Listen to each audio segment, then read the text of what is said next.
We're so glad you've joined us on the ERLC podcast to explore how the Bible addresses important cultural issues pertaining to life, religious liberty, marriage and family, and human dignity, and how we can walk in wisdom for God's glory and for the flourishing of our neighbors. If you're enjoying this podcast and find it helpful, please leave a review wherever you listen. This will help more people find and benefit from what we're learning together. We are grateful for the time you take to join us for these conversations.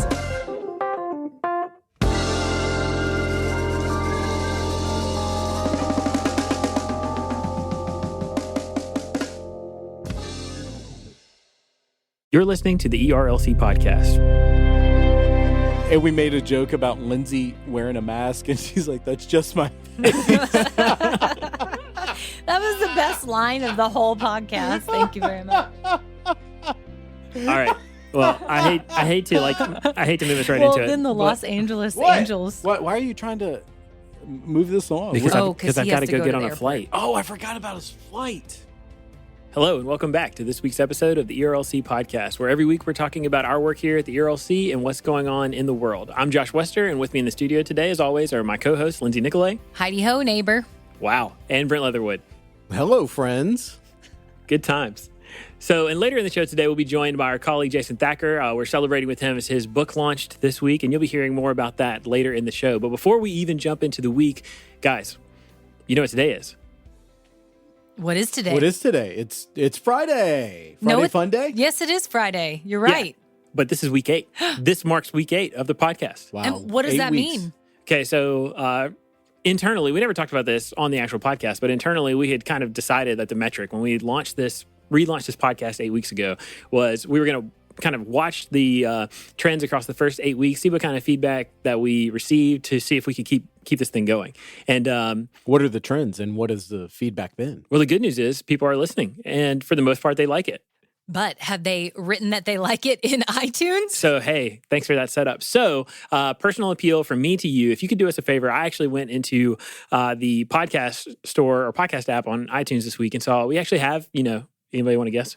One. Yeah, well, we have more than one. I only saw one initially a couple weeks ago, and I just thought it was maybe you with a burner account. Okay, so Brent's actually taking us one step further. Like, he's saying, could you go in and actually leave a written review? Now, we don't have very many of those, so I'm just going to go ahead and ask you for that. If you could go in and just, leave a brief written review, that would help us out a ton. And you can just leave us a rating, which takes literally the time it takes to click the number of stars that you think this deserves. Bonus points to those who give us public affirmation. We do. That's right. Well, and Brent and I need everyone who's listening to know how worried and amped up Josh was about actually making it to week 8. I'm sure that they can just only imagine how much, just emotional excitement and energy. During those dark early days, That's week right. 8 seemed very far off. Very far off. So here we go. So now, Lindsay, let's jump in and talk about the week. What's the ERLC been talking about this week? Okay, so we have a lot going on this week. And first off, we have an article by Jeff Pickering, who is on our staff, and he's in the D.C. office.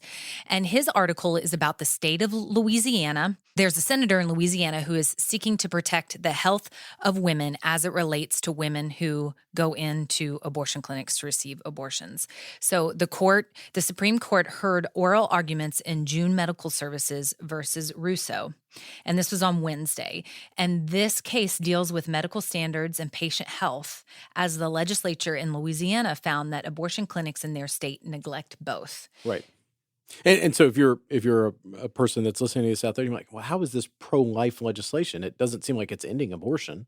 Josh, what would you tell that person? Yeah, so what this is about is trying to prioritize actually caring for women, which is one thing, frankly, that the pro-life movement is criticized for a lot. These bills that have been passed in Louisiana and other states are all about making sure that when a woman goes into a facility that performs abortions, that they are going to receive a standard of care that is up to adequate state standards. And so the reality is, and one of the reasons that the pro-life movement admittedly has focused on this is because many of these abortion clinics simply aren't. They're not facilities that are frankly, safe for women to go into to have abortions. And so this law and what it involves is making sure that the person who's performing the abortion procedure has, at the minimum, admitting privileges to the local hospital, so that if something does go wrong, or if that person who has received or is supposed to receive an abortion for any reason should end up in the hospital, that physician is able to continue to exercise care, which is a totally common practice and almost, in many other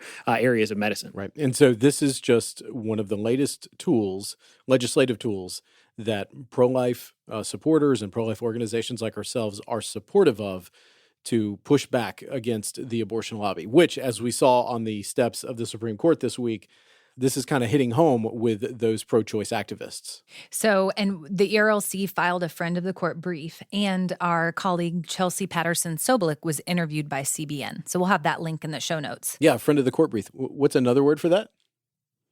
An amicus brief. That's right. That's right. So next up, we've got Rebecca McLaughlin on how can we engage in apologetics with gentleness and respect. This article was originally in our latest edition of Light magazine, so you can check that out at erlc.com/light. It's a free download. She recently wrote a book, Confronting Christianity. Yeah, and it walks through. I've seen several different people comment on it and talk about what a great book it was, because it basically lays out like an apologetic defense of the faith that helps answer common objections to Christianity. And so it's a resource that we would point you toward and encourage you to check out. It's one that is on my short list of books that I mean to get to this year. Yeah, she answers 12 hard questions. So, and she gives an example of a Twitter dialogue in that article. So we would encourage you to check that out. Our ERLC staff has an explainer titled Federal Government Creates Ethics Advisory Board for Human Fetal Tissue Research. So this is the Ethics Board will advise the Health and Human Services Secretary on whether proposed outside organizations' research that uses human fetal tissue, so a fetus is another word for a baby, whether that use is ethical and whether it should be funded by the HHS. This has been a busy week for us in the pro-life lane, no doubt. It's been a very busy week. It's something that is near and dear to our heart and something we are always engaged in. So that it sounds confusing, lots of different words we're not used to using. So I would encourage you to check that out to gain an understanding. That's why we put together these explainers, because they help take really complex and, complicated issues and try to distill them down to the most basic and understandable information. So that's right. That explainer's on our website. You can check it out. Yes, they're very valuable. We want to take a minute to celebrate our colleague, Jason Thacker. We've talked about him a few times on this podcast because his book just released on Tuesday, The Age of AI, Artificial Intelligence, and the Future of Humanity. He's doing some work in this field that's at the cutting edge. He's at the front of the lines as far as how Christians should think about technology. So we do want to celebrate him and give him a big high five. Woohoo, go Jason, on our podcast. And we're actually going to talk to him in just a little bit. And then finally, we have a question and answer on coronavirus with our friend Scott James. He's an infectious disease specialist, pediatric infectious disease specialist out of Alabama. So he answers some of the questions that we have about coronavirus, how we can be prepared. He basically says, for Christians, it comes down to preparedness and perspective. He also gives a little bit of information there on how to talk to your kids that I thought was very helpful, very simple, but very helpful. So that and a bunch of other things that we've got online is what's happening on ERLC.com this week. Thanks, Lindsay. So we're going to stick with the theme of coronavirus as we move into our culture section for the week. So Brent, why don't you tell us what you've been paying attention to there? Yeah, so it seems like for nearly all of our 8-week run here that coronavirus has been a topic of conversation in our culture section. Yes, thus far it's just evident that coronavirus is coextensive with the existence of the relaunched ERLC podcast. We're going to hope that it's not also coterminous with the ERLC podcast. Maybe that was just our purpose, to help inform our listeners about coronavirus. Yeah, hopefully we will solve coronavirus during the life of this podcast. So, all right, a few things to touch on around the SBC and around culture broadly. So our International Mission Board formed a coronavirus task force. Obviously, we've got missionaries who are on the field throughout the world. Thousands of missionaries all over the world. That's right. And so we need to know how to help folks that are in those situations. And so be praying for IMB to have wisdom and this task force to be able to come up with the answers that they need. Elsewhere, California and Florida, both of those states declared a state of emergency because of the coronavirus. And earlier this week, the United States Surgeon General told people quit buying masks. Why is that? That sounds like something that's so counterintuitive, but the truth is that, and this is important for people to know. So the masks will not prevent you from contracting coronavirus, which is why you don't need to buy them as preventative measures. Right. They can help you contain the virus if you already have it. It will keep you from spreading the virus. So if you don't have coronavirus and you're thinking through what to stockpile, you don't need the masks. Lindsay, why are you wearing a mask? No, That's just my normal face, Brent. Thanks a lot. Did you guys see, by the way, any of the cruise pictures online? Because, obviously it's unfortunate. It's affected people on cruise ships, but there are memes going around of people who basically have like this, either sunburn or a tan line that is like the mask cut out because they've been on the cruise ship, which is a total joke, by the way. But and like you said, it's touching all different parts of culture. So South by Southwest, a major conference and event that's coming up in Austin, Texas. A number of big names, Facebook, Google, are pulling folks out because they don't want to be a part of those gatherings right now and send workers there. The new James Bond film, it was supposed to premiere in just a few weeks. It's actually been now pushed back to November. Because it was going to premiere where? Because it was supposed to be premiered on March 31st in London, and the United Kingdom's government is now trying to dissuade big, large public gatherings. And so they've pushed it back to November. So that's just the newest bit of information there. And then we just learned this week that Tennessee, right here at home, got its first confirmed case of coronavirus, joining 17 other states. So there's now 18 states across the country with a confirmed coronavirus case. Yeah, and that case in Tennessee was in Williamson County, which is where Lindsay and I live, and it's the neighboring county to where Brent lives. So it's something that we're obviously paying a lot of attention to. Keeping our eyes on. Mm-hmm. But the governor, he seems to be on top of it. He had formed a task force this very week, actually. And so he was remarking at the press conference that he feels Tennessee is one of the most prepared states for this. Internationally, so moving on from the coronavirus to other points within culture. So the United States government has actually reached an agreement with the Taliban over in Afghanistan, a peace agreement. So here's what it says from the NPR article that we are citing in our show notes. The U.S. and Taliban have struck a deal that paves the way for eventual peace in Afghanistan.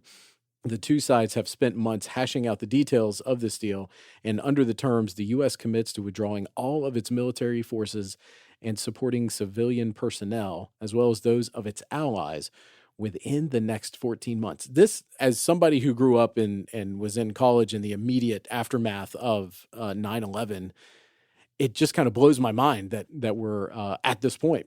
Yeah, I mean, the war in Afghanistan is America's longest war, and it has lasted or persisted almost 2 decades. And so, as we were talking about this earlier, you think about the fact that it was something that was totally unforeseeable, that none of us thought that the war in Afghanistan could possibly, drag on this long. But now that we are looking back across the last nearly 2 decades to see all that has happened, it's remarkable. I know a lot of people are frankly going to be relieved to just see us be at a place as a nation where we are bringing that conflict to an end. Right. And one nuance I think we should speak to is there's going to be a number of folks out there as this gets finalized and troops actually do come home, which, we're thankful when our troops do get to come home, is there are folks saying, we've lost the war in Afghanistan. I don't know that that's fair to our fighting men and women that are a part of the United States military, because they did in nearly record time, I think, what they were asked to do in the immediate aftermath of 9/11 and the response to what happened. That's exactly right. I mean, it's been such a long time that many of us probably don't even remember. But, at the time when 9/11 happened, the Taliban had taken over the recognized official government of Afghanistan. And because of the work of U.S. forces in that country, the Taliban as the ruling regime was totally displaced. And like you mentioned, it happened incredibly quickly. So the war that has persisted, the country it's been fundamentally, it's experienced a fundamental change back to an official recognized government. So this deal with the Taliban is not, it would be wrong to interpret it as some kind of surrender or retreat. Right. And then elsewhere in the international front, this cropped up within the last week. So since the last time we recorded this show, and now that we're recording it this week, Colombia's highest court, the country of Colombia, the highest court there, was considering a case before them that many folks thought would have opened up Colombia to being the first Latin America country to legalize abortion. And thankfully, big pro-life win. They decided not to do that. And from this article that we have in the show notes, it dashed the hopes of activists pushing for a decision that could have made it the first and most populous state in Latin America to have a pro-choice regime there. It's good news that the court struck that down. Big win for all of those unborn children. That's Absolutely. Right. Okay, so domestically, this week, all the talk around here in Tennessee was the fact that we did have a tornado outbreak in the middle of the week. And thankfully, we are so thankful for the disaster response teams, particularly within our state conventions throughout the SBC, that immediately lent a helping hand here in Middle Tennessee, where most of the damage occurred. Disaster relief teams, not just from the Tennessee Baptist Mission Board, but from North Carolina, Alabama, and New Jersey, were among some of those offering help to Tennesseans that had been affected by the storms. Yeah, these stories are heartbreaking. They're so heartbreaking, especially out of Putnam County. But Josh, you were sharing earlier how one of our colleagues, you're reminding us how one of our colleagues, her husband's a pastor, and he right away, after the tornadoes, got a call from the Tennessee Baptist Mission Board offering help, whatever help that they could offer and they could give. And I know, Brent, you went and you helped with one of your church's campuses. So yeah, I attend Brentwood Baptist here in Middle Tennessee, and one of our campuses is located in the heart of East Nashville, which is one of the areas most affected by the tornado. And I was out there the morning right after the tornado touched down, and there's no other way to describe it. I know a lot of folks kind of use it and it seems cliche, but it looked like a true war zone. And so there's a lot of rebuilding that has to go on throughout Middle Tennessee. And we shouldn't forget folks on the north side of Nashville or folks over in Putnam County where the vast majority of deaths from the storm occurred. It was a sobering moment for sure. Yeah, I mean, it's kind of because in the age of social media, watching these natural disasters take place and all of the wreckage that they leave behind, it's just kind of it's a part of the fabric of American life now. It's a thing that we do. But, for all of us living here in the Nashville area and then having this happen so close to us, it really has been devastating. It has been difficult. The stories that we're hearing, people that we know that were personally affected, and being able to see the damage with our own eyes, even as we're just living our lives here. But I've also been so heartened by the incredible response from all the people who have already taken time to volunteer, offers to help. And we know that Nashville, Middle Tennessee, there's going to be a huge effort to rebuild and to recover from these devastating storms. A few things that we are really thankful for is the cooperative program, the program that funds SBC entities because of the sacrificial giving of our Southern Baptist churches. It remains slightly ahead of last year's giving. So thank you, fellow Southern Baptists, for what you allow us to do through your giving, whether it's putting missionaries on the field or allowing us at the ERLC to speak in the public square. We are really thankful that the giving of this year is outpacing last year. Similarly, Bryant Wright was named the new president of Send Relief. So if you remember a couple weeks ago, this announcement was made during the executive committee trustee meetings. So the IMB and the North American Mission Board have come together under the umbrella of Send Relief and make sure that these two entities can collaborate on national and international compassion ministries. Bryant Wright, former head of Johnson Ferry Baptist Church in Marietta, Georgia, where he was well known throughout SBC life, and he is the perfect person to be leading this Send Relief effort. Fun fact, I interned at Johnson Ferry Baptist Church. Seriously? Wow. Yeah, when I was living in Louisville, obviously for the summer, I moved down to Marietta, and Bryant Wright was the pastor at the time. I interned in the youth ministry. And then one historic thing, Guidestone, a sister entity of the ERLC, we are thankful for them electing their first ever Black woman as chair of their trustee board. So I'm hoping I'm saying this right. Renee Trewick was elected by the Guidestone trustees to serve in that very important role for their entity.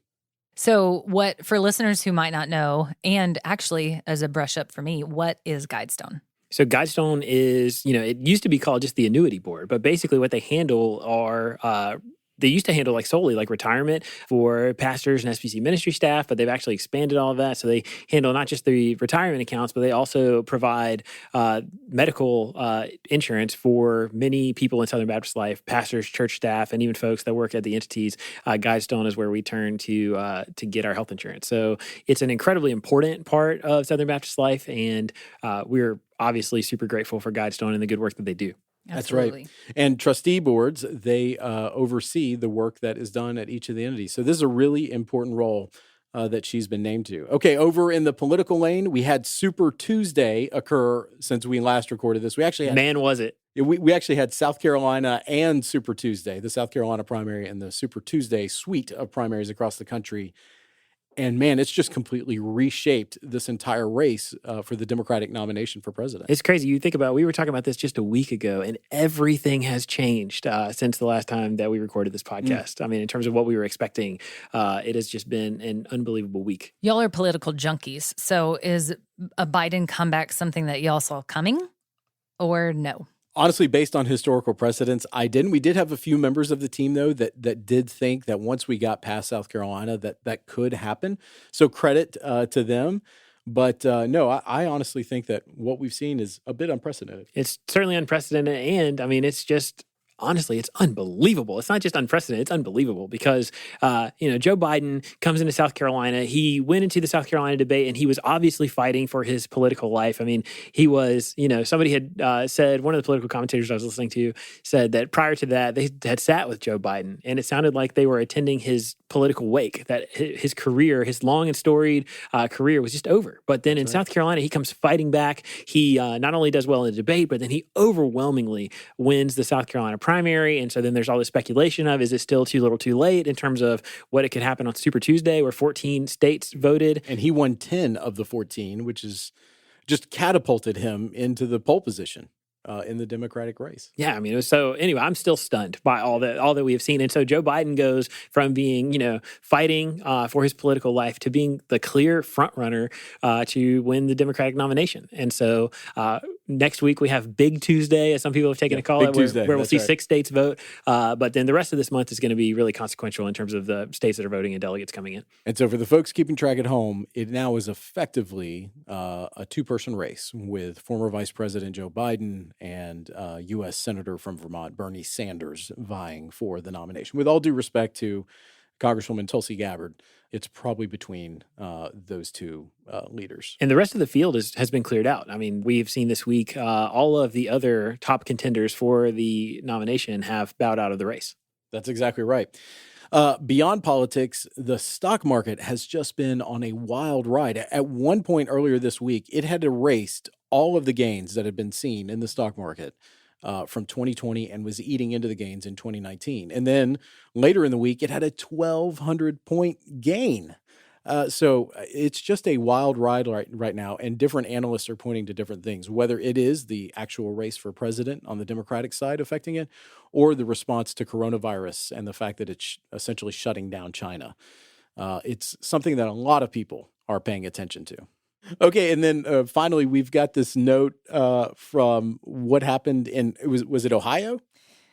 Right? Well, so this was an Ohio account. It was a satirical Twitter account that posted about this Ed Sheeran impersonator. And we need you to know, listeners, that Brent did not know who Ed Sheeran was. So he's apparently been living under a rock. But this guy who... That's why he's our culture guy. Exactly. Who, at least it's not classic pop. country. It's like not classic pop country, culture. So, yeah. Well, it was saying that this guy was going into churches and he was playing and doing music for $35 and a sandwich. And they asked the pastor, well, why would you think that Ed Sheeran would play for that? And he said, well, I just thought he fell on hard times. But people don't look at their sources. And so it just went viral. That Thursday after it had been shared, it had 40,000 retweets or something. So people are hilarious. What I love are two things. A, the story is just hilarious. But B, my question wasn't necessarily meant for you to take over the entire culture section. I had to take over the pop culture section. You just took it. You ran with it. You ran with it. I have to get my words in while I can because y'all like to talk a lot. So just to sum all this up, there is not actually an Ed Sheeran impersonator playing shows in churches in Ohio somewhere for $35 in a sandwich. So. All right, so that's a great way to end our culture section. So, Lindsay, Josh, that's your look at This Week in Culture.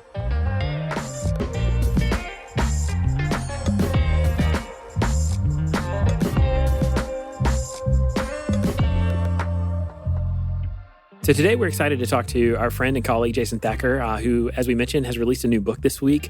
Jason, thanks so much for taking time to come on the podcast. And we want to ask you, just as a first question, tell us a little bit about yourself and your role here at the ERLC. Yeah, I serve as an associate research fellow and also the creative director at the ERLC, which basically means I focus a lot of my research role in technology issues, kind of how technology is affecting the church and us in society. And then as creative director, I oversee all of our creative projects. So that can be web, graphic design, audio, video, just a host of different multimedia applications.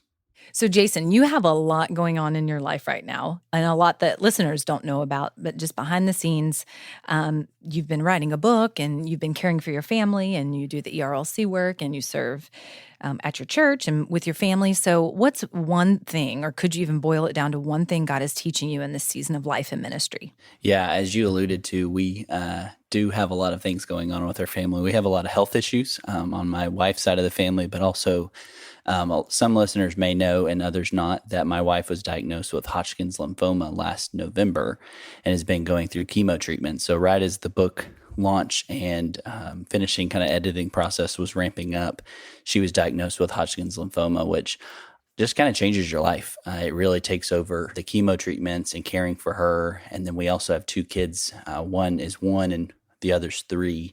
So our home is full of energy, lots of crazy children, and a wife that is just unable to do a lot of the things that she normally could do.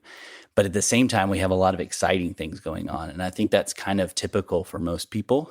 You have some exciting things, but also some hard things going on. And so while it's been a dark season, kind of the one thing I think the Lord has been teaching me is that He's sufficient and that He is good. So even in the midst of the dark seasons, but also in the midst of the good seasons, it's just remembering His faithful presence. For me, even in the dark season is just remembering He's there, but even in the good stuff that's going on is remembering that He's the one who ordained that and is sovereignly over those things and has given those gifts to us. And so just kind of having that balanced view and having our trust and peace in Christ has been one thing that's really stood out to us in this season. Jason, as you've been talking with a number of folks out there who might be apprehensive about advances in the technological world. You've actually been interacting with a number of folks who on a daily basis are working in the tech field. And I'm just interested, as you've been interacting with those folks, what are the things that they are paying attention to in culture right now? Yeah, so especially in the tech space, some of the most popular and kind of well-known discussions that are going on kind of revolve around ethics, which is a lot of what we do at the ERLC, is applying the gospel to all of life. And part of that is the intersection between technology and society. And so folks that are Christians and non-Christians are really struggling with how do we create technology and use technology ethically and for human flourishing and for human good, because there's so many ways that the tools that seem so innocuous, so simple, and not really have a huge impact on our lives can be used for really demeaning ways. You think of like China and how China uses facial recognition to really oppress and control its people, to retain its power, but then also to really push down and tamper down any kind of dissidents, especially in religious minorities like the Uyghurs that are interned in the Xinjiang region. And so for us, it's kind of like, how do we portray and how do we think through the best ways to use technology? And so that's a lot of what I focus my work in. And I've noticed that the human dignity-centered approach that we take to the ERLC and all the issues, saying that we're pro-life from the baby in the womb to the dying woman on her last days, is saying all life has value. All life has value and dignity and worth because they're created in God's image. And that's a really winsome message. It's a gift that the church can give to culture as we think through some of the tough issues from facial recognition to military use of artificial intelligence to even content moderation and a lot of things that come like fake news and misinformation is how do we combat these malicious and abusive uses of technology? And I think as a Christian, as we step into this space, we can really proclaim the hope not only of the gospel of Jesus Christ that saves us, but also the idea that each of us are created in the image of God. And so that human dignity approach is really helpful in combating a lot of these issues because it takes our eyes off of maybe some utilitarian type uses or uses that might produce some good, but a lot of bad, but really come into it and say, no, all life has value and all life has dignity. And so we need to step into these and recognize the image of God in our fellow neighbors and image bearers. So, Jason, in your new book that just came out, which we are very thrilled for you about, your book is about AI, artificial intelligence. So for some people that might conjure up ideas of the movie Minority Report or Will Smith and I, Robot or whatever it might be. So can you explain to listeners, just give an overview of what your book is about and really how AI meets us in our day-to-day life? Yeah, and you hit it exactly right. Often when we hear about artificial intelligence or AI, we think of these sci-fi movies and novels and a lot of those type of TV shows that really influence how we think about the future of technology, but also the current uses of technology. And I think one of the things that I do in the book and one of the things that I'm trying to do is kind of demystify a lot of artificial intelligence and say, hey, you're already using this technology. And a lot of listeners might say, well, I'm not really using it. It's not something that's really in my daily life. But if you interact on social media or search engines, you're using these algorithms that are curating the content or the news or the information that you receive. I mean, even within a foot of me right now is my cell phone that's equipped with so many smart features. That's just another way to say that it's empowered by artificial intelligence, a smart thermostat or a smartphone or a smartwatch.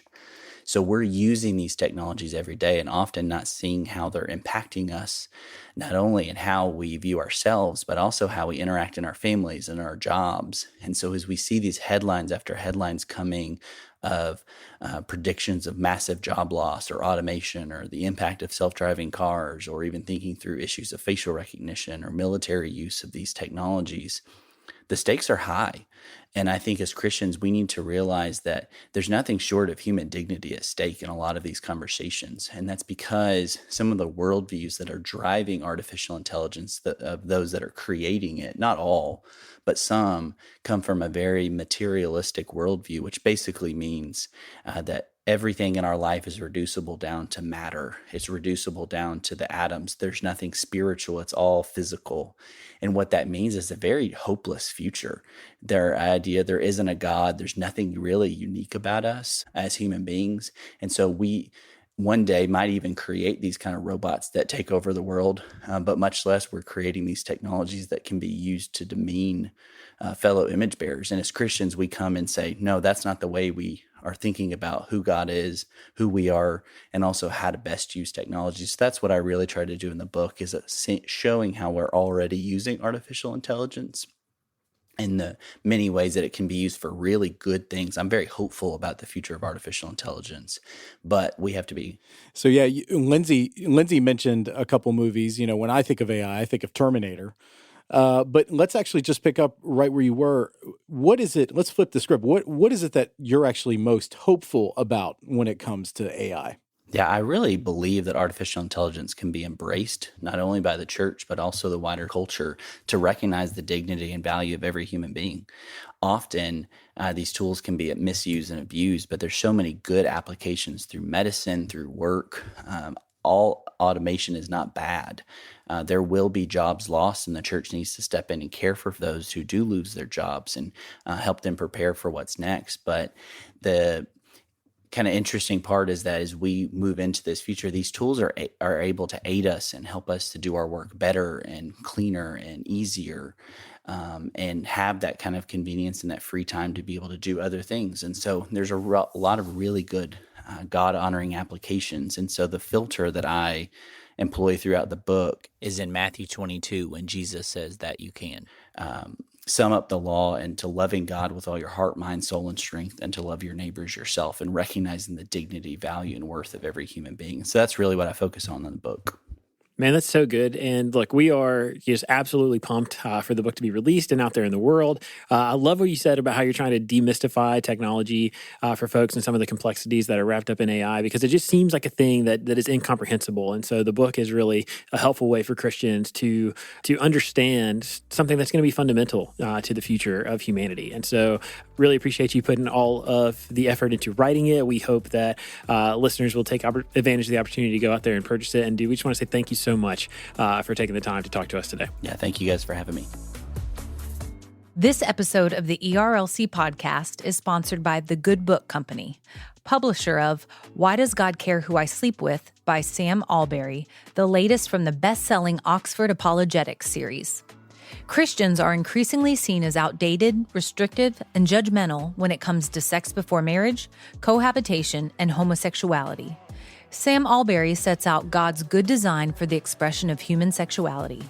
This book is ideal for giving away to people who see this as one of the biggest barriers for considering Christianity. Find out more about Why Does God Care Who I Sleep With at thegoodbook.com.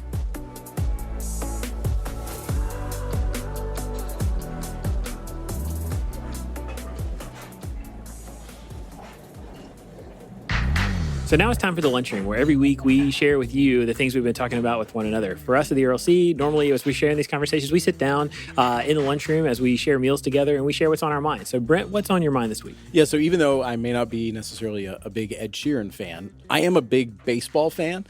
And so this week, the Angels, the Major League Baseball team, the Angels, the Los Angeles Angels of Anaheim, I think that's their proper name. How many times can you say angels in one sentence, Brent?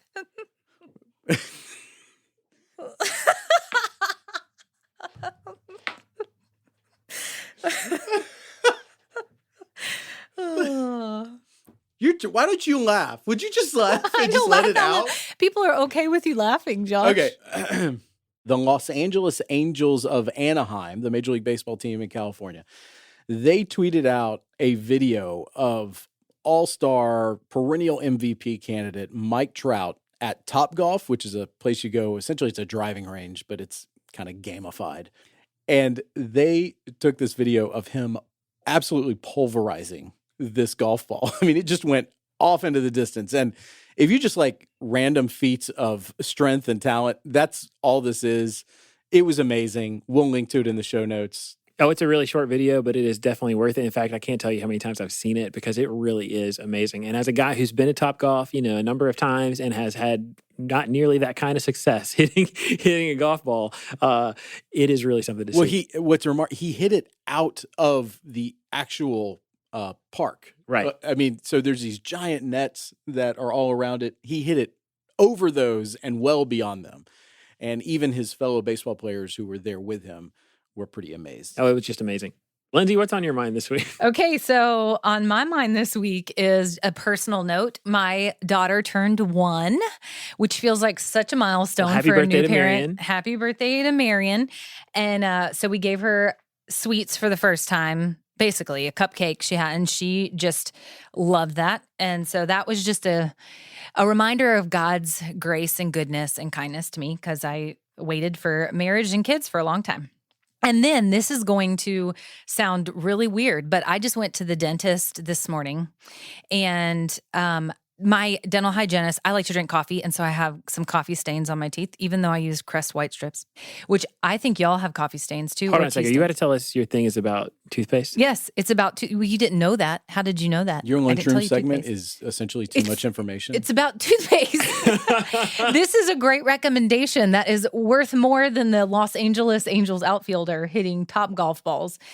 But apparently, Arm & Hammer Advanced White Toothpaste will take coffee stains off of your teeth. So everyone should go out and buy it if you're coffee drinkers. Arm & Hammer, like the baking soda? Yes, because you need baking soda and peroxide to get those stains off of your teeth. All right. Crest white strips won't do it for you. Well, hey, folks, you heard it here.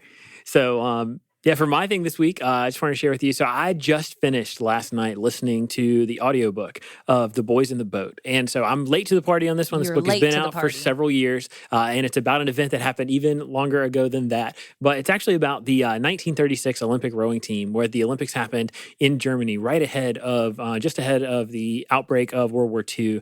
And I listened to the audiobook over several weeks, and it was just incredible. I've listened to several different audiobooks, and between the narrator, who is Edward Herman, who is just absolutely perfect to do this, it was just one of those things that from start to finish, it was just such an epic ride. It was so much fun.